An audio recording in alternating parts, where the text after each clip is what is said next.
Okay. So dames, ons begin hierdie kwartaal, gaan ons 'n bietjie praat oor lewenslesse van vrouens in die Bybel.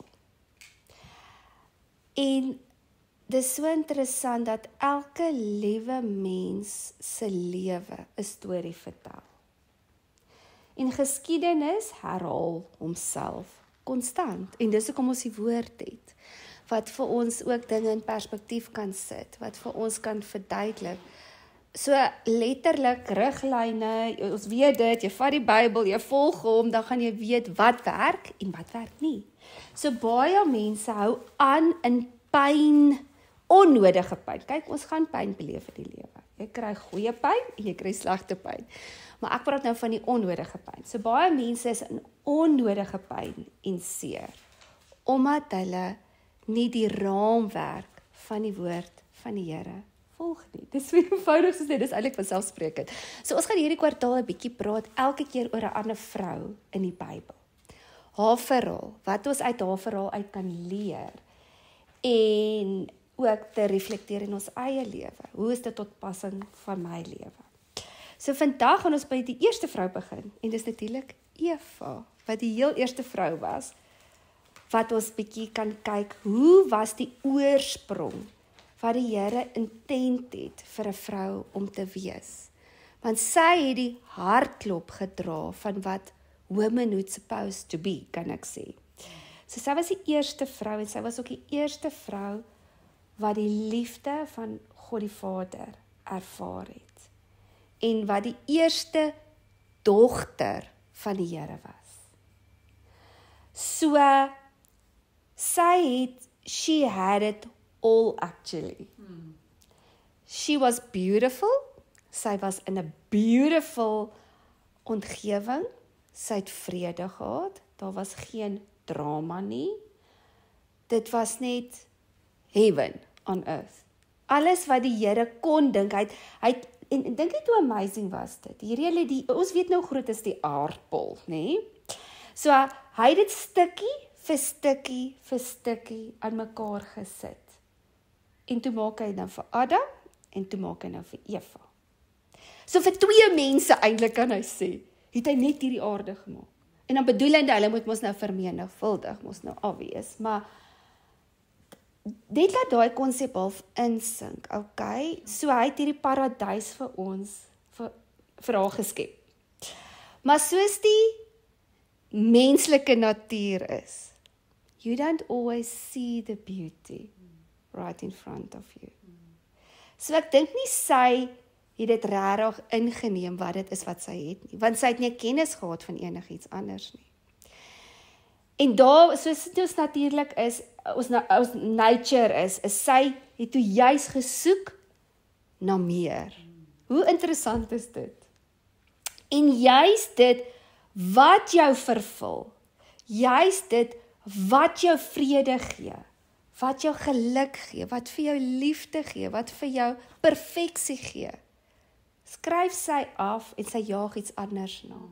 En is dit nie wat ons mense maar die hele tyd doen nie? Materialisme, roem, you name it. Want dit is en ook in vandag se wêreld veral, en sy het nie eers die uitdagings wat ons in vandag se lewe het nie, is die hele ding van social media, wat hulle die hele tyd vir jou probeer verkoop van, jy mis uit, jy het nie genoeg nie, jy is nie genoeg nie, jy moet harder probeer, dis die boodskap wat advertensies die hele tyd vir ons in ons onderbewussyn wil gee, wat eintlik die hele tyd 'n gevoel van onvolgenoegdheid by mense skep. Maar kyk, sy was, en sy is letterlik ook die eerste vrou, die eerste persoon ook, want sy was iemand wat geval het vir daai onvervulde discontentment. Van ek is net nie gelukkig met wat ek het nie. En dit is omdat sy, ek dink, nog nie die gawe van dankbaarheid ontdek het nie. Want jy kan net die mooi in jou lewe sien, if you understand thankfulness. Maar tog het ek 'n bietjie kruis vir haar, sal nou praat oor die alles wat sy moes deurgaan, maar soms maak ons eie lewe so oorgekompliseerd, want ons voel ons moet dit vul met al hierdie dingetjies wat ons dink wat ons vervuld gaan laat voel. Maar eintlik, so Spreuke ook sê, ek dink Spreuke 13 vers 7 in 'n Message translation sê, a plain and simple life is a good life. Sonder complications, sonder drama. En dis hoekom ek altyd sê, fight for peace in your life. En wat ook al nie vrede gee nie, dit sny jy uit, so ver as wat jy kan. Want die Bybel sê, so ver as wat jy kan, lewe in vrede met die mense om jou. So gaan almal in vrede met jou wil wandel? Ongelukkig nie. So die mense wat nie boundaries verstaan nie, wat nie respek het vir jou grense nie, wat glad nie verstaan hoe goeters eintlik veronderstel is om te weet nie, sal 'n konstante offens lewe teenoor jou. Ek meen, gereeld is daar mense wat offended is met my of Dian, wat ons boundaries stel. En dan wippel hulle self en hulle waai, dan sit soos, maak my hart seer, want ons is actually om jou te help, maar as jy nie grense kan verstaan nie, dan maak jy eintlik jouself seer, om in offense te wandel, as ek dit nou so kan stel.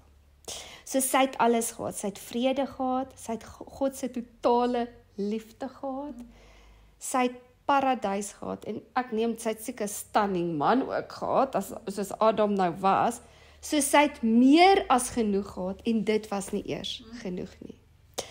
En dit is partymal die DNA in 'n vrou se hart.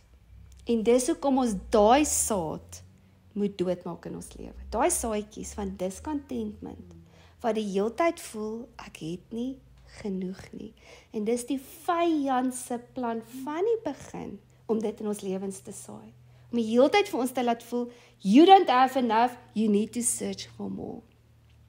So sy is die eerste ene wat liefde ervaar het, sy is die eerste ene wat kinders gehad het, sy is letterlik die eerste vrou wat 'n kind verloor het, eerste vrou wat pyn en swaar kry moes beleef het, en dan was sy ook die heel eerste vrou wat shame and guilt and rejection moes deurwerk. En daai is the never stopping loop of life. Shame and guilt. En elke liewe vrou, maak nie saak wie jy is nie, gaan daai battle moet fight. Shame and guilt. En dis ook hoekom dit is die tegniek van die duiwel, om van baie vroeg af ons beauty te steel. Ons vervulling te steel. Ons purpose te steel. Want dit is hoekom ons meer soek, want ons voel onvervuld in ons purposes.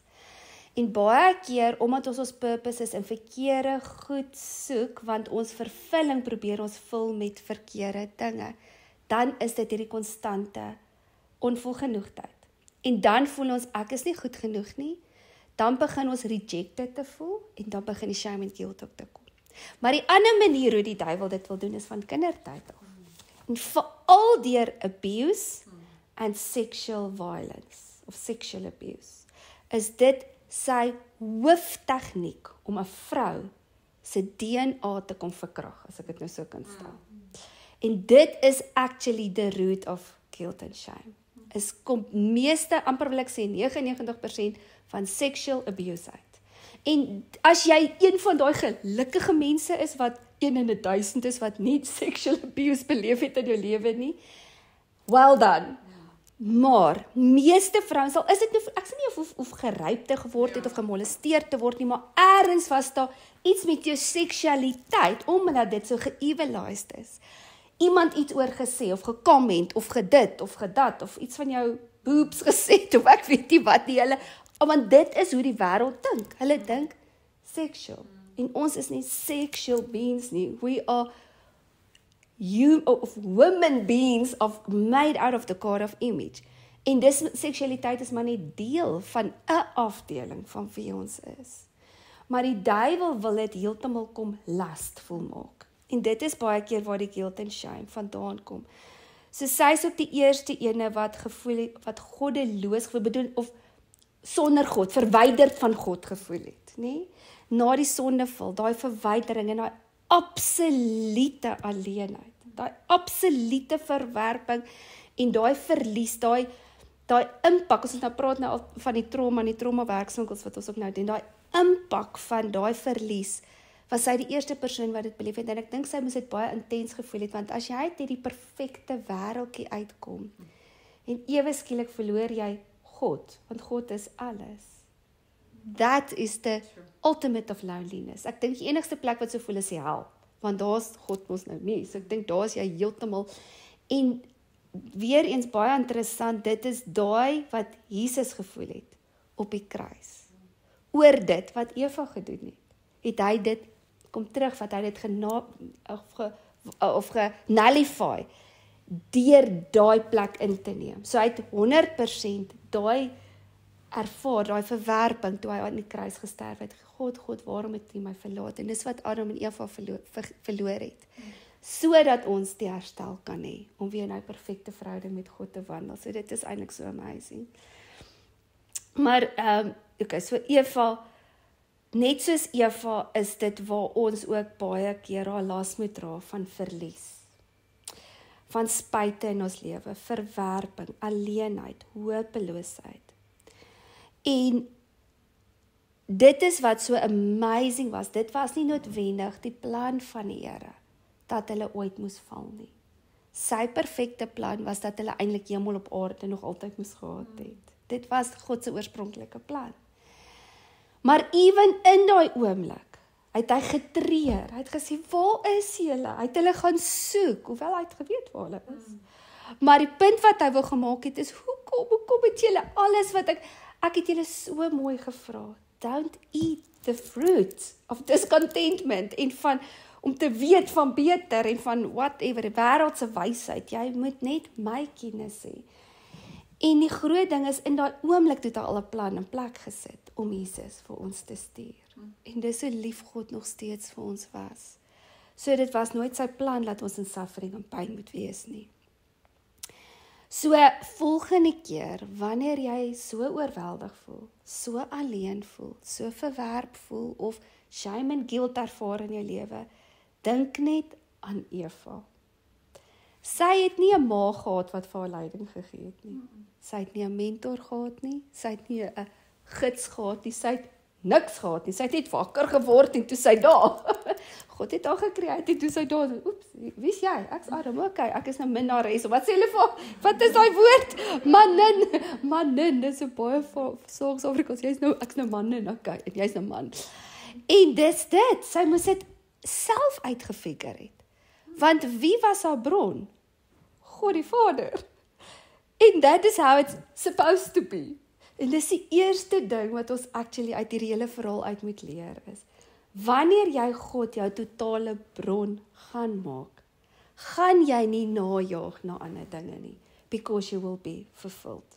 So kom ons praat 'n bietjie oor die rol nou van die vrou, want baie van die Adam en Eva verhaal praat maar van in die huwelik. So dis nou tot toepassing vir die huwelik, maar ook al is jy nou nie eers getroud nie. Ek gaan dit nou net meer in konteks sit, maar hierdie spesifiek, nou praat ons, okay, een ding wat ons leer van Genesis, is God se oorspronklike doel vir ons as vrouens op hierdie aarde. En in Genesis 2 vers 21 tot 24, ek gaan sommer in Afrikaans lees, toe die Here God 'n diep slaap op die mens laat val, en terwyl hy slaap, het hy een van sy ribbebene geneem, en die plek daarvan met vlees toegemaak. En die Here God bou die ribbebeen, wat hy van die mens geneem het, tot 'n vrou, en bring haar na die mens. Toe sê die mens, dit is nou uiteindelik deel van my gebeente, en vlees van my vlees. Sy sal Menin genoem word, want sy is uit die man geneem. Daarom sal die man sy vader en sy moeder verlaat en sy vrou aankleef, en hulle sal een vlees word. En dit is my so interessant, want hulle het nie vaders en moeders al daar gehad nie. Maar die Here wou toe al 'n konsep gebring het. En dis die eerste ding wat ons nou hier leer is, as jy nie huwelik is, en dit is die eerste oortreding wat daar in die huwelik is jy, mens moet, in Afrikaans is daar mooi verduideliking, want in Engels weet ek nie of jy, dis family, maar in Afrikaans is dit gesin en familie. Dis twee verskillende goed. Familie is boeties en sissies, ooms, tannie, mamma, papa, almal. Die oomblik as jy trou, dan beweeg jy uit en dan vorm jy 'n gesin.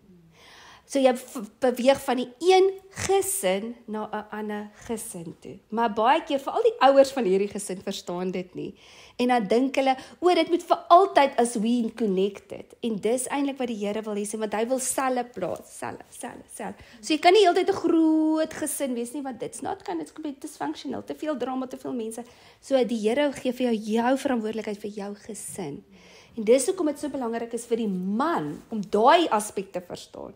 Want hy moet sy vrou beskerm teenoor sy eie ma. En dit gebeur baie keer nie. Want mamma het altyd vir my gesê wat ek moet doen. So nou luister ek nog steeds na mamma en nie eers na my eie vrou nie. Hoewel jou ouers het nog 'n inspraak, but you must make your own choices now. Jy's 'n volwassene, jy moet nou kies wat jy in jou lewe gaan doen. Okay. So die eerste ding wat ons ook hierso lekker, dis nou die eintlik eerste ding, maar die tweede ding wat ons hier lees is, dis nie goed vir mense om alleen te wees nie. Adam het alles gehad, maar daai alleenheid.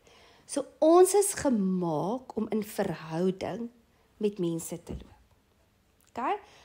So ek wil nou nie sê elke vrou is gemaak om getroud te wees nie, want jy kry celibacy. En baie keer is mens ook alleen, mens het nou verskillende situasies of omstandighede. Maar die punt is, die Here wil hê ons moet in verhouding wees met mense. So dis die eerste ding wat gesond is, wat die Here wil hê ons moet dit hê. En die tweede ding is, en dis nou tot man en vrou tot toepassing, is mans is anderste as vrouens. Dit is 'n duidelike verskil wat die Here vir ons wys, en ons het verskillende rolle wat ons moet vertolk, nie? So wanneer die een die ander ene sy rol probeer oorneem of anderste om, dan kom daar dysfunksionaliteit. Jy sal altyd onvervuld wees, as jy die rol van die man wil oorneem of die rol van die vrou. Nou in vandag se moderne lewe, kry jy dit nou baie meer, dat die vrou nou half die slimmer een is, of sy is die dokter, en sy werk, en sy bring inkomste in die huis. Ek sal nooit aanbeveel dat dit gesond is nie. Want dit is die primêre rol van die man. So al werk die man en die vrou, en die vrou kry groter salaris, die man moet nog steeds die broodwinner wees, sien kom klaar.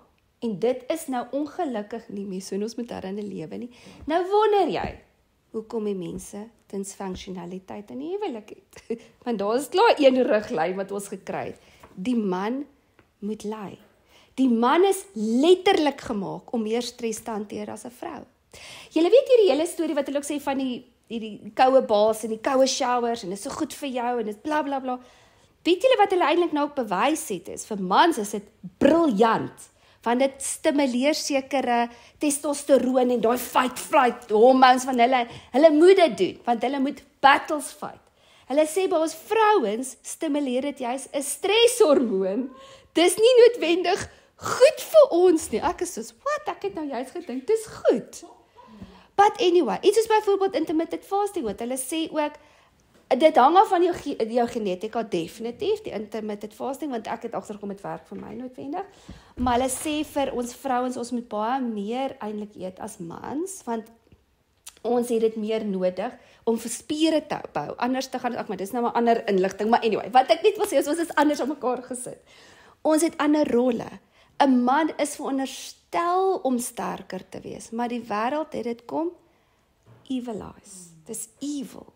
'n Masculinity is evil. Ek meen, waar in jou lewe? Nou kry jy hierdie verskriklike butchie, sterk persoonlikhede, vrouens wat net wil rule, en I will just be my own woman, en dis vieslik.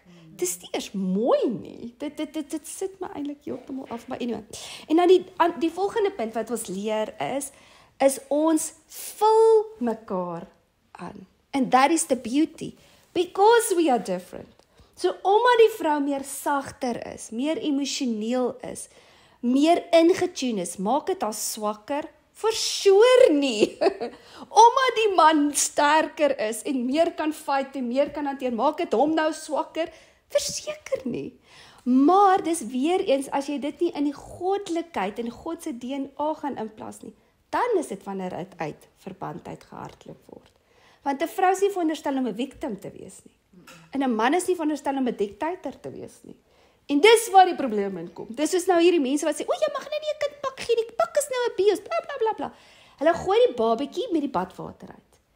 Om te slat tot die kind pimpel en prous, om te abuse terwyl jy pak gee. Natuurlik is dit verkeerd, maar om 'n pak te gee, is die beste ding wat jy vir jou kind kan doen. En as dit ook weer eens hierdie nuwe moderne wêreld wat vir jou so die opposite verleer vir wat gesond is. Nou het ons 'n hele bunch narcissistiese entitled bratty kinders omdat jy hulle nie mag pak gee nie. Die onderwysers kan eers met daai kinders werk nie omdat hulle nie Bybelse voorbeelde volg nie. Kyk, dis nou heeltemal nie tot toepassing van dit nie, maar dis nou maar net 'n beginsel. So, byvoorbeeld die vrou is die helper. Nou dadelik in vandag se baie selfs gesentreerde I am the woman, is dit baie beledigend om vir haar te sê, jy's die helper. Dis vir hulle beneath me, want dit is deel van die arrogansie van die wêreld. Waar hulle gesê het, in the last days, people will be utterly selfish, full of themselves, and hulle gaan nie eers meer respek hê. Nou wanneer jy kom is vrouens nog meer mental health issues, want hulle verstaan nie, om 'n helper te wees is nie weak nie. Die helper is die een wat agter sit en sê, okay, my liefie, kyk uit vir dit, pas op vir dit, dit, jy ondersteun, jy gee raad, jy gee wysheid, jy gee insig. Praat van beheer, sy het eintlik die meeste beheer, bedoel hy nou nie van controlling van voor te skryf nie, maar om vir hom te intercede, om te kyk, wat my man, en soos in Spreuke ook sê, sy soek die beste vir haar man, sy wil hom oprig, sy wil hom ondersteun, sy wil hom laat goed lyk. So dit is daar waar ons manne die laste wat hulle dra, ligter moet maak. Maar nou kry jy hierdie vrouens, hulle is vol drama, emosioneel, en ek het dit ook gesien met my seuns en van die verhoudings wat hulle met die meisies gehad het. Onder andere dan, jy sien dit so in vandag se lewe. Emotional dumping. Nou het jy hierdie emosionele mense, of vroumense, wat mental health issues het, hulle wil in beheer wees, alles moet in hulle boksies pas, ek moet sê hoe dit hardloop hier in my huis, en bla bla bla, want baie vrouens word groot, met hierdie droomprentjie van Prince Charming in die huis en die tat, en sy het al 'n klaar troue geplant, en nou kom die ou daar, en dan moet hy by haar prentjie inpas, want dis wat ek wil hê, en jy moet nou hierdie trofee wees, of ek kan anders ook wees, dit is nie net die vrou nie, maar ek noem dit nou maar van die vrou se kant af. Nou voel sy, hy moet haar gelukkig maak. So wanneer ek ongelukkig is, wat doen ek? Ek dump my emosies op hom. As ek ontsteld is, ek dump my. En dis partymal wat ons nie verstaan nie, en ek moes dit ook geleer het in my lewe, want nou moet ons ook verstaan, ons wil ons harte met ons mans deel. Ons wil vir hulle sê as iets ons pla, ons wil, dis half soos as jy hierdie dag kom, want ek moet dit vir my man vertel, ek moet dit vir my man vertel. Maar ons moet ook hierdie konsep verstaan. Ons kan nie, as hy nou kom hy moeg by die huis, hy is doodmoeg gewerk, hy moes battles daar buite gefight het, en hy moes, want dit is wat hy veronderstel is om te doen. Nou wat soek hy by die huis? Hy soek 'n hart waar hy kan vrede en rus kry. Nou is die vrou ontsteld, onstabiel. Nou kom sy by die huis en nou beklei sy ook nog met hom. Ek het nou gister vir jou gevra, jy moet hierdie en hierdie ding doen. Nou het jy dit nog nie gedoen nie. Hoeveel keer moet ek nou nog vir jou vra?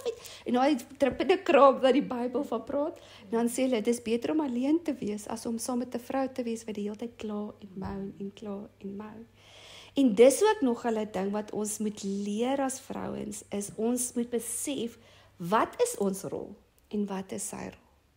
Sy rol is nie noodwendig om jou emosioneel te dra nie, maar om jou emosioneel te ondersteun. Daar's 'n verskil. En dis die een misverstand wat ons baie keer het. En dis vir mense wat amper getroud is of nie getroud is nie, want dit gaan oor waar dump jy jou emosies. Jy kan dit actually by geen mens dump nie. Ek sal dit nou in konteks sit, want ja, dit is nodig om met mense jou hart te deel, maar wat ek wil sê is, waartoe vat jy dit eerste? Wat het Dawid vir ons geleer? Hy het dit eerste na die Here toe gevat. Jy vat jou ontsteltenheid, jou hartseer, jou teleurstellings en alles. En dit is die bron wat die Here vir ons wou leer. Is hy moet die een wees na wie ons harte vat. Okay, so en dit is ook baie keer hoekom mans onttrek. En hoekom mans of hulle self eilenheid betuimel, of hulle onttrek net, hulle gaan kuif, hulle praat ons van menkuif, is omdat hulle so moeg is, hulle is buite met hulle battle vat, en nou nog binne die huis. En dis hoekom dit so belangrik is, dat ons albei ons rolle moet verstaan. Want as ek nie my deel gaan doen nie, as ek nou voel, hy moet die hele tyd alles wees vir my, maar ek is nie die ondersteuning nie, ek doen nie wat die Here vir my intens gesê het, ek moet doen nie, ek intercede vir my man, ek dink, wat kan ek kom help om hom, ek moet letterlik help, hoe gaan ek die lewe vir hom ligter maak. Okay, so dit was die eerste deel. Nou die volgende deel, lees ons in Genesis 3 vers 16, en is die hart van 'n vrou se begeerte, of die begeertes van 'n vrou se hart. Nou sê hy, yet your desires and your cravings will be for your husband, and he will rule over you. Nou daai skrifgie kan mens baie maklik uit konteks verstaan. Maar dan weer eens moet ons die hart van God verstaan, ons moet sy purpose verstaan, ons moet sy woord verstaan, en dan kan jy hierdie in konteks sit. So die begeerte na 'n man is eintlik 'n val, dis eintlik 'n val. Dit is as gevolg van die val. Is dit dat hierdie vrou die hele tyd begeerte gaan hê, en dis hoekom, ek meen tienermeisies, jy kan nou doen wat jy wil, ewe skielik graad 8, die oukies, hulle praat net, hulle, kyk hy vir my, hou hy van my, dink hy is mooi, dis deel van ons vrou, so hart, jy kan niks daan doen nie, dit is hoe ons vrouens is, ons wil hê, 'n man moet ons begeer, ons wil, en dis hoekom hierdie vrouens hierdie romantic movies kryf, want hulle is van, ek wil net want it, I want somebody to want me, and adore me, and whatever, nie? En dan die ander kant ook hierdie hele konsep van, and he will rule over me, en hierdie skrif was so al uit konteks uitgeruk, as gevolg van religie. Die hele Muslim belief system is uit konteks uitgerus oor dit. Nêrens in die Bybel bedoel, die man moet oor die vrou domineer nie. Nêrens het hulle bedoel, hy moet soos 'n diktator en sy het niks value nie. En kyk, die Jode en die Moslems het mos nou maar daai beliefs, en baie mans is nie net hulle nie. Net van 'n vrou, ek meen dit is mos nou maar deel van die hele, dis hoekom die hele feministiese movement begin is omdat mans oor die algemeen neergekyk het op vrouens. Vrouens mag nie leer nie, vrouens mag nie dit nie, vrouens is dom goed. Hulle is die swakker, that's even evil. Dis ook evil. En dit is so enige victimization in enige rigting is onstabiel, en dis nie wat die Here ooit intent het, dit moet wees nie. Okay, so dit sê glad nie 'n man met 'n vrou onderdruk nie, maar so sy hom in liefde dien, gaan hy, en hy wil haar dien, en hy wil die beste vir haar gee, en hy wil haar ondersteun, en hy sal haar beskerm met alles. Nou, ek weet nie of julle daai reeks gesien het van 1992, is dit, wat Yellowstone met die vorige, die 1923, nee, ja, 1923. Kyk, as jy hom kyk asseblief, voor het net baie scenes moet gevormd word, is bietjie, ja, daar is sekere goed wat net glad nie, maar ek dink is maar net hulle wou uitgebeeld het hoe evil van die mense is, maar wat vir my so mooi uit hierdie storie is die love story van Spencer en sy vrou. Julle praat van sacrificial love, ek het my oë uitgehuil, veral die tweede season. Dit is fenomenaal, wat daai vrou en daai man gedoen het, om mekaar verlief te. En dit is vir my so 'n mooi verduideliking van, hoe hy's hierdie manlike man, hy veg leeu's en tiere, en hy's 'n flippin jagter, en dit, maar so sag met haar, en so gentle met haar, en hoe hy haar absoluut op hemel, en hoe sy kom uit die ryk familie uit, en hoe sy absoluut alles, haar rykdom, haar roem, haar titel, sy was letterlik een van die Duchess in Engeland, gelos het, op die boot geklim het, om agtervolg, sy's, ja, gaan nou nie die hele storie vertel nie, laat julle eendag as julle dit wil gaan kyk, maar die brutality wat sy moes deurgaan om by hom uit te kom, and she said, I'll do it again, net om daai liefde, en dit is my so mooi liefde, hoe die Here wil hê, die liefde moet eintlik wees, nie? En daar's glad nie eers sprake van hy wil haar violate of hy wil haar domineer nie. En dis eintlik so hartseer. Want die feministiese movement het totaal en al die beeld en die woke movement het die hele beeld kom verkrag van hoe is 'n man en hoe is 'n vrou. As jy kyk ook al hierdie tienermovies, is dit hierdie lang haar, takhaar, slapgat, in tight, of nie eens in tight, maar net so al geen gutsy ou. Dit is nou die meisies, is nou raak nou verlief op so ou. Hy het nie inhibisies nie, hy het nie drome nie, hy wil TikTok video's maak en dan wil hy nou celebrity wees. Jy weet, dis die beeld wat hulle, ek is nou net nou seker net, maar bedoelende, dis glad nie meer daai gutsiness, jy moet, want die mama over mother hulle boys so, en maak hulle so sag groot, hulle besef nie, luister, dis 'n wille, jou seun moet 'n man wees, hy moet enig verantwoordelikheid vat vir 'n gesin. Nou wil mamma alles vir daai seentjie doen. Sy pak sy kossie, sy maak vir hom kossie, sy maak vir hom, sy doen sy huiswerk vir hom, hallo, wat is jy besig om te doen? Jy's besig om eintlik jou kind se selfbeeld af te breek. En dieselfde met die vrouens. Die vrouens wie aan die ander kant is, ek moet hierdie sterk vrouens, I don't need a man to fulfill me. Wat ook eintlik goed is, want jy het nie 'n man nodig om jou te vervul nie, glad nie, want dis eintlik wat die Here vir ons hier probeer sê. Maar nou evenlaai hulle weer die ding van, ek het nobody nodig, ek sal dit net self sien, kom klaar. Nee? En ek gaan die geld inbring, en ek sal dit doen, en ek sal dan doen, en nie een van daai twee gaan vir enige satisfaksie gee nie. Kyk nou byvoorbeeld, ons gevat nou J-Lo, sy is nou so vrou. Is daai vroukie gelukkig? Ou maat, sy is elke tweede, hoor jy van haar mental issues. Celine Dion, daar is 'n ander voorbeeld. Die vrou se hele lewe val uit mekaar, want hulle altyd, okay, Celine moet ek nogal sê, was seker nogal redelik onderdanig onder haar man, maar dit het ook gegaan, sy het totally, sy hardloop hierdie hele gender ding, voor sy het 'n hele brand eintlik begin, wat gender, wat neutral is, want dit is nie seun of meisie nie, met al daai goed, as die oomblik as jy met die identiteit kom begin mors, met mans en vrouens, dan gaan jy, even kyk, Disney World maak nou toe, julle weet dit, oor hulle hierdie woke movement, hulle is toe, gaan kyk, hulle is besig, hulle maak nou in 2025 toe, ek so hartseer, ek moet nog so sorg, maar anyway, dis nou, ek raak nou van die pad af, wat, dis hoekom, al wat ek wil uitkom is, we need to embrace our womanhood, ons moet embrace, om sag, gentle, kind, om te huil. Ek meen, dan sê sy alweer, sê mama, huil mama dan weer. Ja, ek huil, hoor, is alright. Ons moet huil, ons moet voel, ons moet empathie wys. Die wêreld wil ons so hard maak, dat ons nie meer ons vroue rol kan uitspeel in die wêreld nie. Ons is gemaak om empathie te voel, maar natuurlik ook met goeie boundaries.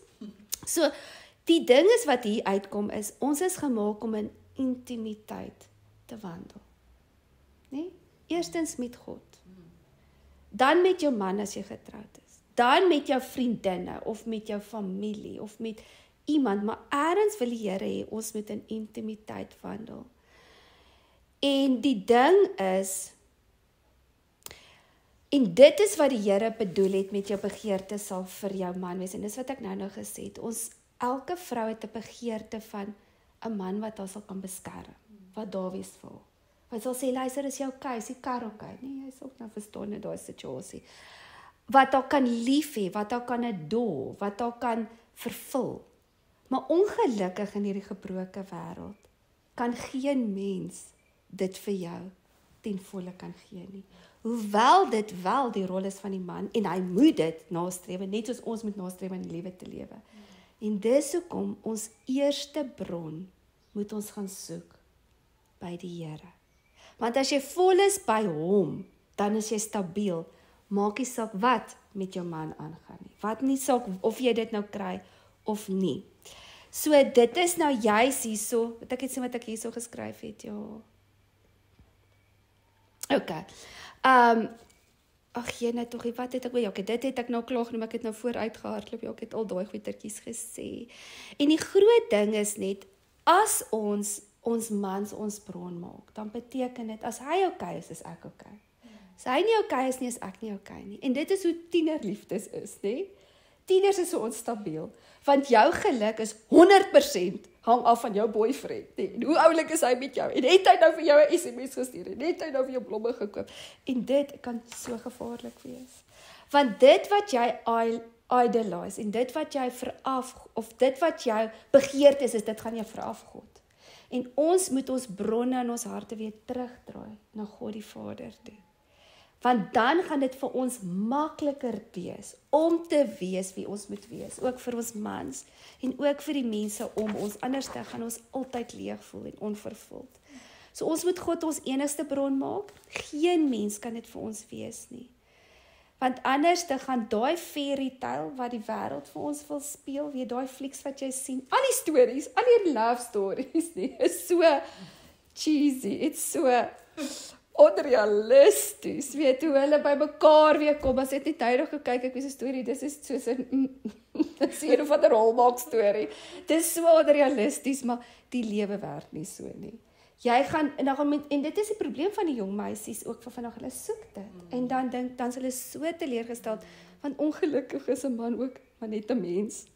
So wanneer ons God ons bron maak, dan alleenlik, sal ons die demands kan handhaaf, wat die wêreld van ons vereis, en wat ons as vrou moet wees, vir die mense om ons. En dan alleenlik, kan jy vir die eerste keer, in gesonde verhoudings wandel, met mense om jou, want jou identiteit en jou sekuriteit hang dan nie meer af van dit nie. Dit hang alles af van hoe jou stand is met God.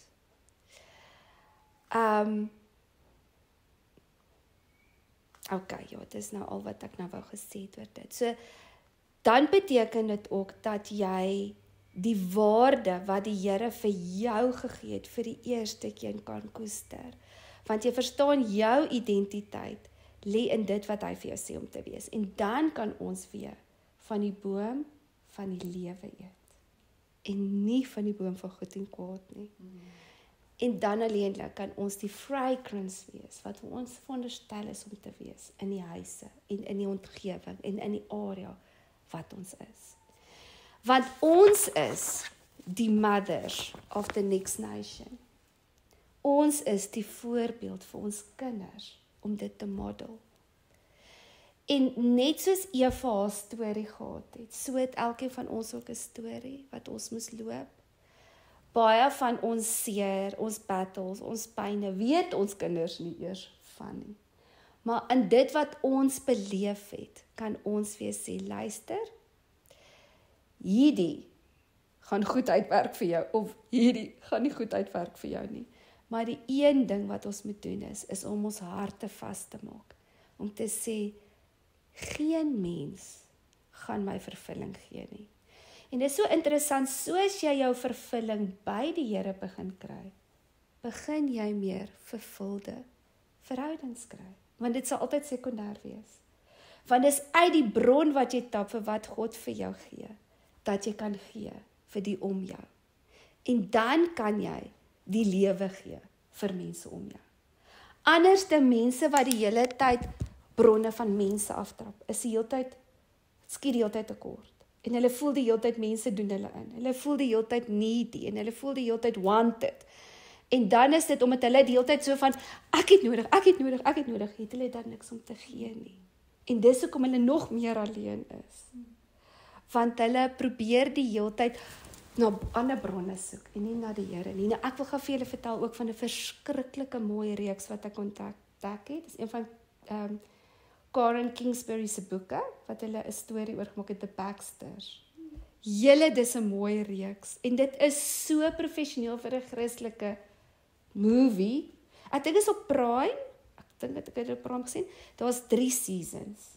Ek hoop hulle gaan nou nog 'n season uitbring, maar dis die mooiste verhaal, waar hulle dit so mooi uitbeeld, van verhoudings en die verliese, en al lyk jou lewe so van buite af so picture perfect, en die ups and downs, en vir elke season, dan speel hulle, dan wys hulle so skrif, en dan is nou die hele reeks tot toepassing van dit, so dis ook nog 'n mooi storie, as julle 'n bietjie wil gaan kyk.